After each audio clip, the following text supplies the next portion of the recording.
Baiklah, meskipun mungkin video saya jelek ya, tapi yang penting suaranya lah ya Pak ya.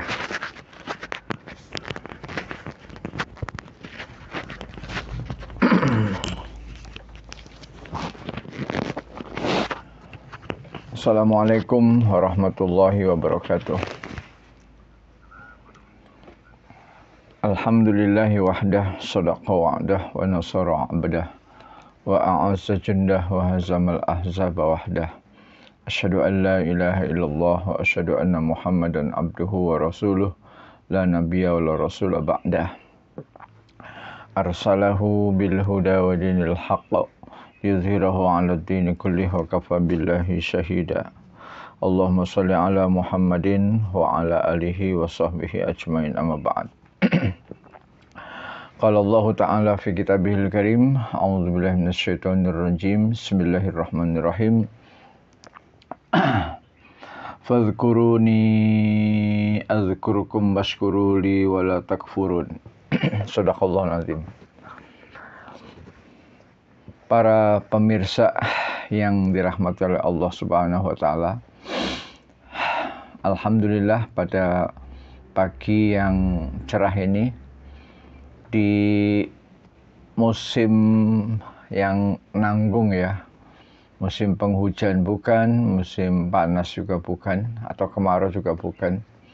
Tapi apapun keadaannya, alhamdulillah ya ala kulli hal ya. Jadi Allah Subhanahu wa taala senantiasa terpuji dalam seluruh keadaan. Musim kemarau alhamdulillah, musim penghujan alhamdulillah. Musim perantara atau disebut dengan apa itu Pak, perantara antara kemarau dengan hujan. Pancarobaya. Ya, itu juga alhamdulillah. Pada pagi hari ini, sholawat dan salam kita juga haturkan kepada Nabi besar Muhammad sallallahu alaihi wasallam, Nabi suci, la nabiyya wa la rasula ba'dah. Tidak ada rasul dan nabi setelahnya. Sholawat ini juga semoga tercurah kepada keluarga beliau yang mulia, mulai dari istrinya Aisyah radhiyallahu anha, dan juga istri yang pertama tentunya ya, Khadijah binti Khuwailid ya, yang penuh perjuangannya sehingga hartanya habis untuk berjuang membantu suaminya, membantu Rasulullah SAW untuk dakwah menyebarkan kalimat la ilaha illallah Muhammadur Rasulullah selama di kota Mekah. Juga sholawat tercurah untuk para sahabat beliau yang jumlahnya 114.000 orang lebih bahkan. Juga untuk para tabi'in. Tabi'in ini adalah generasi kedua, murid-muridnya para sahabat. Juga untuk tabi'in ya. Ini adalah generasi yang ketiga. Ini adalah murid daripada tabi'in. Dan juga untuk seluruh pengikutnya yang istiqomah. Pagi hari ini kita akan membahas sebuah tema yang sempat saya dikritik ya oleh salah seorang alumni. Ustadz, jangan menggunakan kata-kata yang biasa digunakan untuk makhluk ya. Ya masa Allah berjalan dengan lari, berjalan dengan cepat, itu kan makhluk ya, kira-kira begitulah ya. Saya tidak menjawab kritikan dari kawan saya yang seolah-olah saya menyamakan Allah dengan makhluk ya, seolah-olah ya. Akhirnya saya jawab dengan hadis saja. Saya jawab dengan hadis, saya kirimkan lewat Japri hadisnya dalam bahasa Arab dan juga terjemahannya. Baik, kita lihat hadisnya, mudah-mudahan sudah bisa muncul.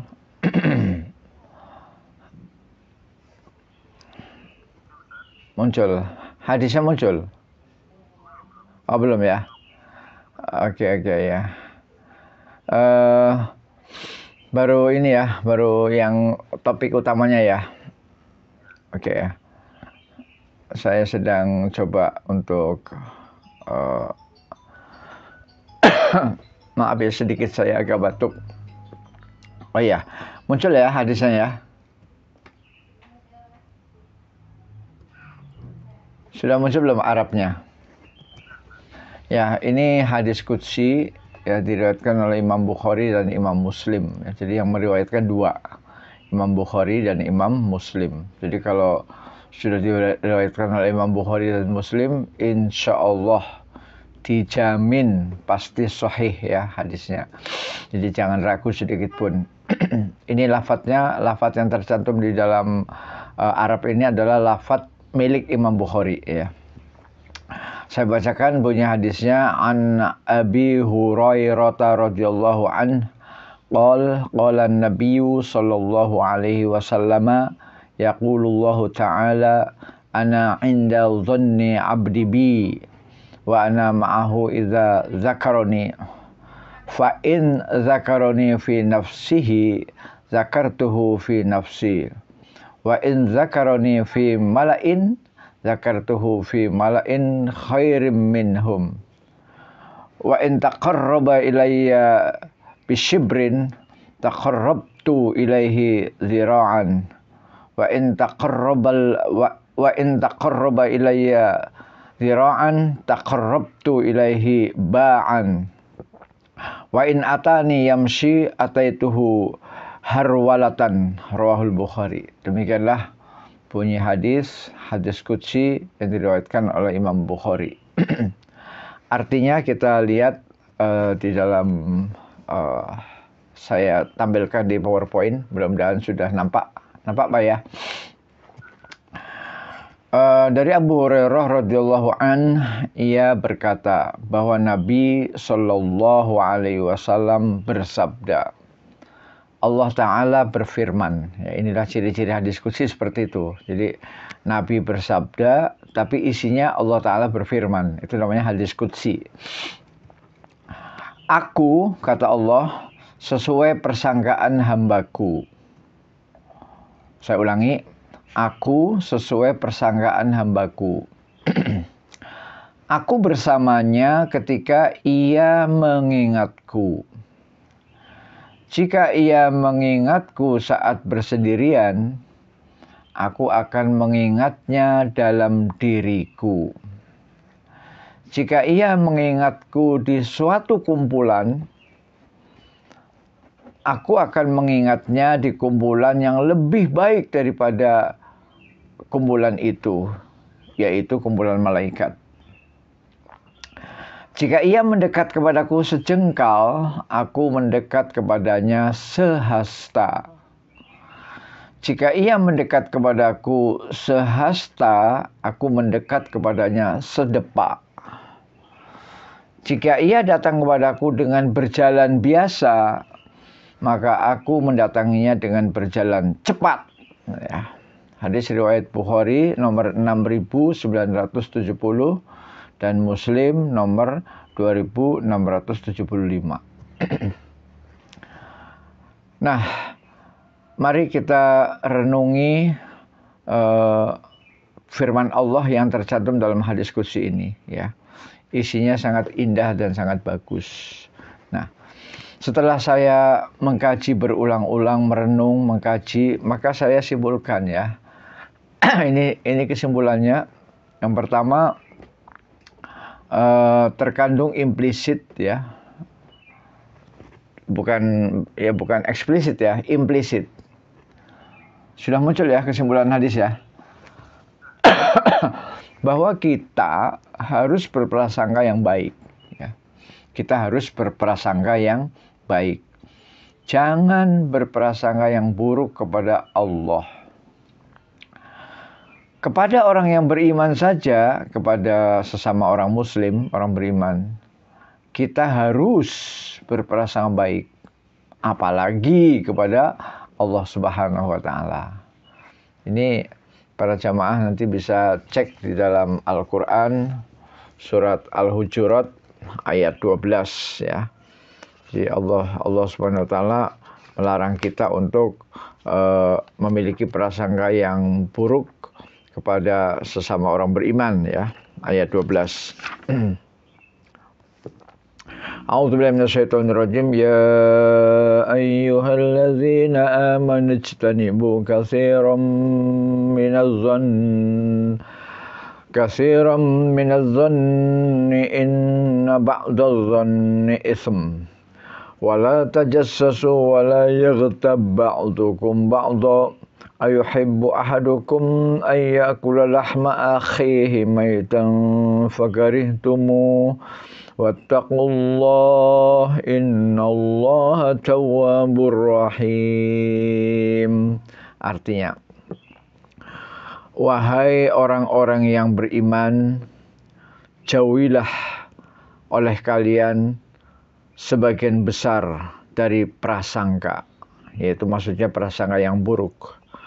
Sesungguhnya sebagian dari prasangka itu adalah dosa. Dan janganlah kamu mencari-cari kesalahan, ya. Dan janganlah sesama kamu saling mencela atau menggunjing, ya, menggunjing, ghibah. Apakah kamu ingin makan daging saudaramu yang telah mati? Tentu kamu nggak suka. Dan bertakwalah kepada Allah. Sesungguhnya Allah Maha Penerima Taubat dan Maha Penyayang. Ya. Itu surat Al-Hujurat. Larangan untuk berprasangka buruk kepada sesama orang beriman, sesama orang Islam. Nah, kalau kepada orang Islam saja kita nggak boleh berprasangka buruk, apalagi kepada Allah Subhanahu wa Ta'ala. Allah Tuhan kita, Allah Rabb kita, ya, penjaga, pencipta langit dan bumi, ya, Rabbul Alamin. Nah, oleh karena itulah maka di dalam hadis ini terkandung sebuah kesimpulan bahwa kita harus berprasangka baik kepada Allah. Ya. Misalnya turun hujan, prasangka baik. Oh, Allah sedang menurunkan kasih sayangnya biar umat manusia mendapatkan air bersih, biar para petani bisa nanam, biar udara lebih sejuk. Prasangka baik, ya, prasangka baik. Jangan hujan turun kemudian kita, oh kayaknya banjir lagi nih. Ah udah. Kalau kita mengatakan banjir lagi berarti kita berprasangka buruk. Atau wah jangan-jangan nanti ada banjir bandang nih. Itu namanya berprasangka buruk, ya. Jadi berprasangkalah selalu positif. Jadi baik itu turun hujan, baik belum turun hujan. Baik ada angin sepoi-sepoi atau ada angin yang agak kencang, ya. Baik banyak burung berkicau atau sepi, ya. Itu semuanya kita berprasangka baik, ya. Nah, ini penting sekali untuk kita desain dalam memori kita, dalam hati kita, dalam jiwa kita, untuk senantiasa dalam perasaan kita selalu berprasangka baik, ya. Nah, kemudian kesimpulan yang kedua, ini yang paling mengerikan, ya, kesimpulan yang kedua. Kenapa saya katakan mengerikan? Karena ternyata prasangka itu identik, ya, identik, mirip dengan doa, ya, doa batin yang selalu dikabulkan Allah, ya. Jadi prasangka itu saya berkesimpulan itu adalah doa batin, ya, doa yang tidak diucapkan, ya, doa batin. Apalagi kalau diucapkan lebih jahat lagi, ya. Tidak diucapkan saja itu termasuk akan dikabulkan Allah, ya, apalagi sampai diucapkan. Seperti tadi, ya, contohnya turun hujan, kemudian kita mengatakan dari hati kita, kemudian dizohirkan, diwujudkan dalam bentuk perkataan, misalnya, weh kayaknya hujannya awet nih, ya, ya awet betulan, Allah kabulkan, ya. Atau misalnya, kayaknya kalau hujan begini nih sampai malam loh.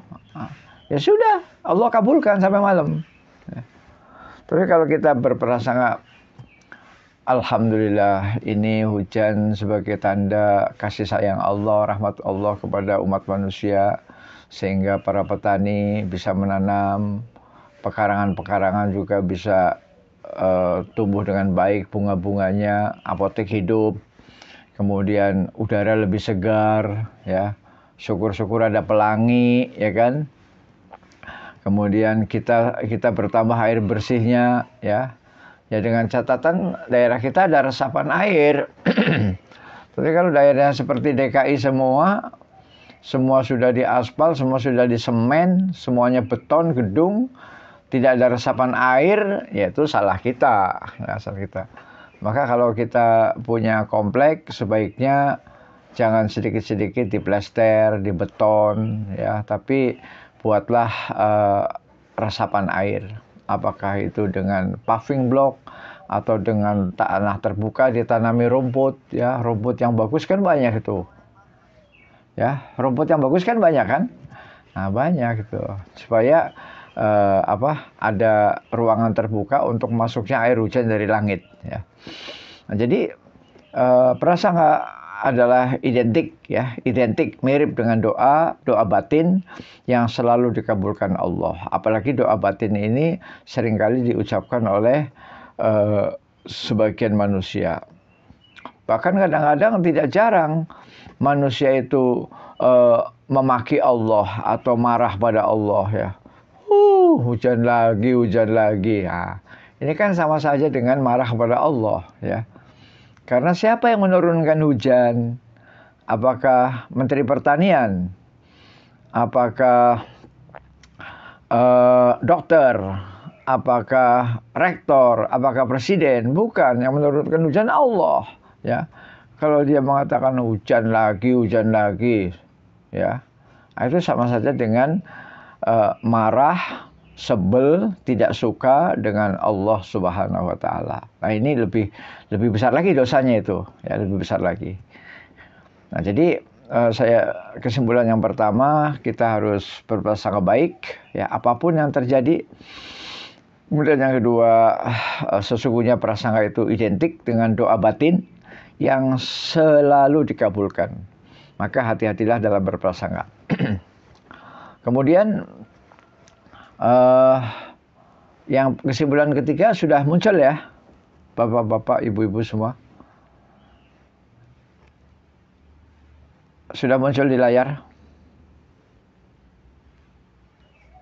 Halo? Ya, baik. Ya, soalnya seringkali tidak muncul. Di situ saya beri judul kesimpulan akhir. Apa kesimpulan akhir? Allah sangat kasih sayang. Jadi kesimpulan akhir daripada hadis tadi adalah Allah sangat kasih sayang. Maha kasih, maha sayang. Ar-Rahman, Ar-Rahim. Sehingga nama Ar-Rahman, nama Ar-Rahim ini selalu digunakan untuk membaca Bismillahirrahmanirrahim, ya. Selalu dikaitkan dengan bismillah. Nah, kenapa saya menyimpulkan Allah sangat kasih sayang? Ini yang ketiga kita lihat.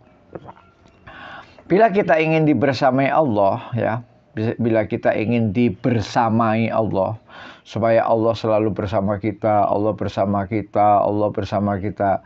Caranya mudah, dan caranya cuma satu, yaitu ingatlah kepada Allah, ya. Ingat zikir kepada Allah, ya. Ingat zikir itu bisa dilafalkan, bisa tidak, tergantung tempat kesucian di mana kita berada. Kalau kita ada di toilet, tentu, ya, jangan diucapkan. Kita ada di kamar mandi, kita di toilet, ya, tempat-tempat kotor dan najis, kita jangan melafalkan kalimat-kalimat thayyibah, nama-nama Allah, jangan, ya.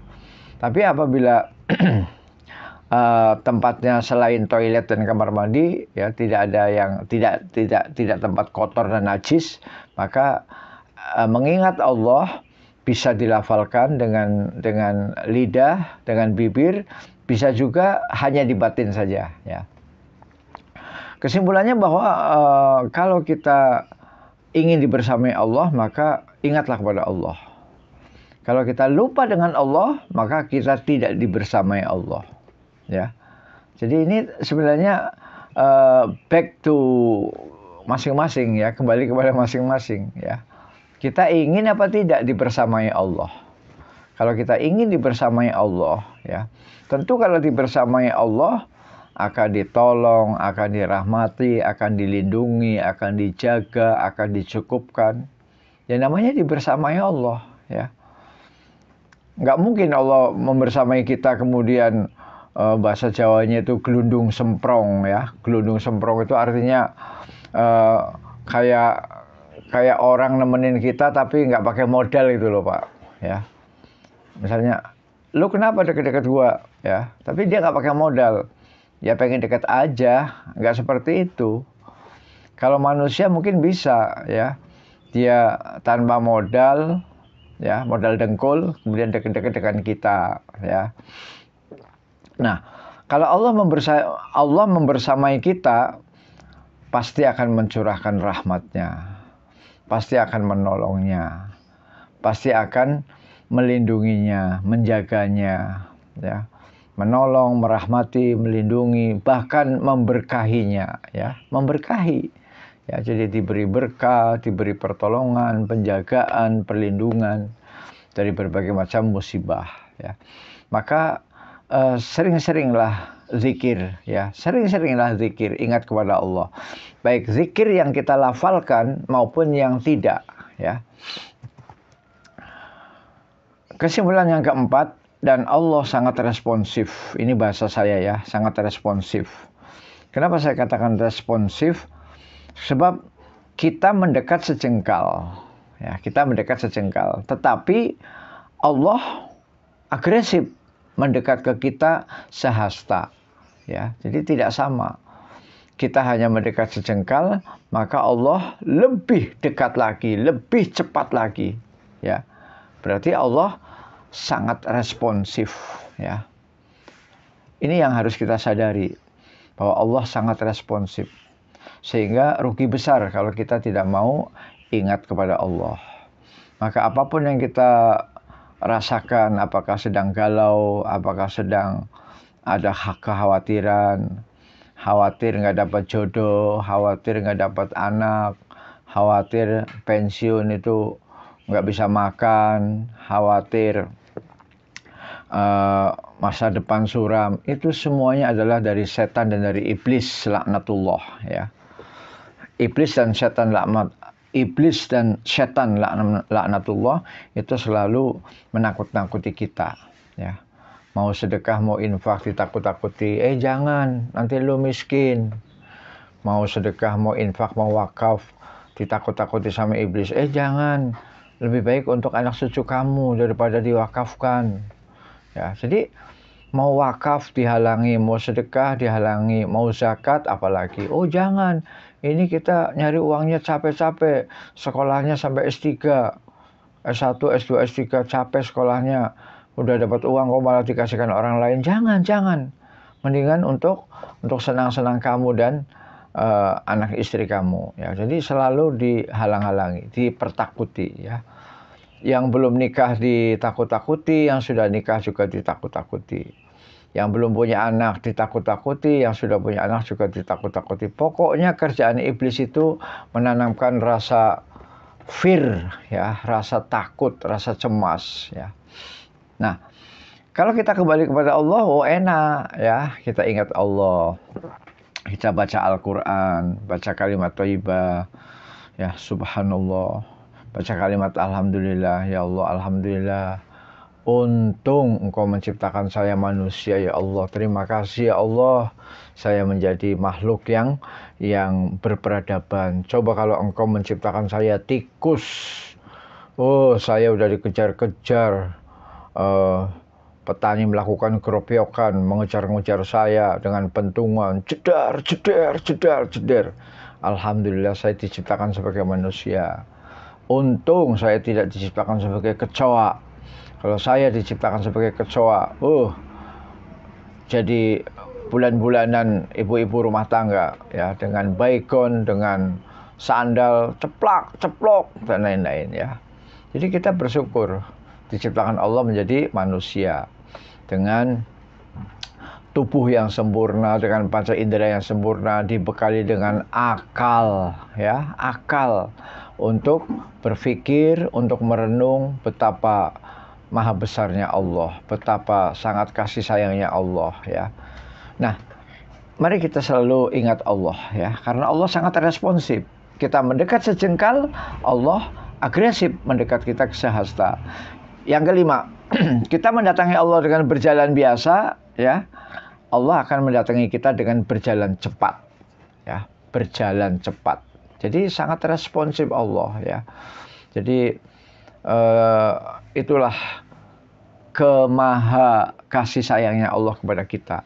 Sehingga kesimpulan terakhir dalam pengajian ini adalah bahwa kalau kita tidak ingat kepada Allah, kita sangat rugi, ya, sangat rugi, rugi besar, celaka besar, ya.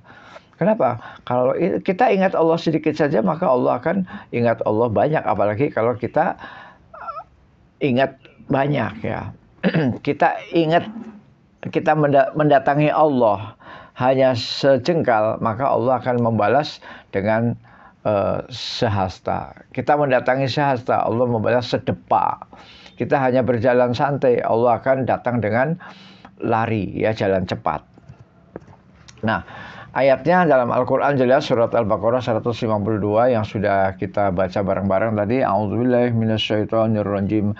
Fadhkuruni azkurukum washkuruli wala takfurun. Ingatlah kepadaku, ya, ingatlah kepadaku, niscaya aku mengingatmu, ya. Jadi kalau kita mau diingat Allah, maka ingatlah kepada Allah. Bersyukurlah dan jangan kamu kufur nikmat. Nah, bersyukurlah dan jangan kamu kufur nikmat. Di sini ada dua perintah dan ada satu larangan, ya. Ada dua perintah dan ada satu larangan. Apa perintah yang pertama? Mengingat nikmat Allah, ya. Mengingat nikmat Allah. Apa perintah yang kedua? Perintah yang kedua adalah mensyukuri nikmat Allah, ya. Jadi ini dua poin yang berbeda, ya. Mengingat dulu baru mensyukuri. Ya, ini perintah, ya. Kemudian apa larangannya? Larangannya adalah kufur nikmat, ya. Jadi ayat yang pendek ini ayatnya, itu berisi dua perintah, satu larangan. Para pemirsa yang disayangi oleh Allah Subhanahu wa Ta'ala. Jadi kalau kita setback ke belakang, maka mengapa Allah mewajibkan haji, mengapa Allah mewajibkan sholat, siam, puasa, dan lain-lain. Itu tidak ada lain adalah untuk mengingat Allah Subhanahu wa Ta'ala, ya. Misalnya tentang haji, kita bisa lihat, muncul nggak di layar di PowerPoint tentang haji, sholat, dan siam? Muncul, ya. Mari kita lihat surat Al-Baqarah ayat 198, ya. Dalam surat Al-Baqarah ayat 198 itu jelas Allah berfirman, A'udzubillahi minasyaitonirrajim. Laisa 'alaikum junahun an tabtaghu fadlan min rabbikum fa idza afattum min arafatin fadhkurullaha 'indal mash'aril haram wadhkuruhu kama hadakum wa in kuntum min qablihi laminadh dhallin.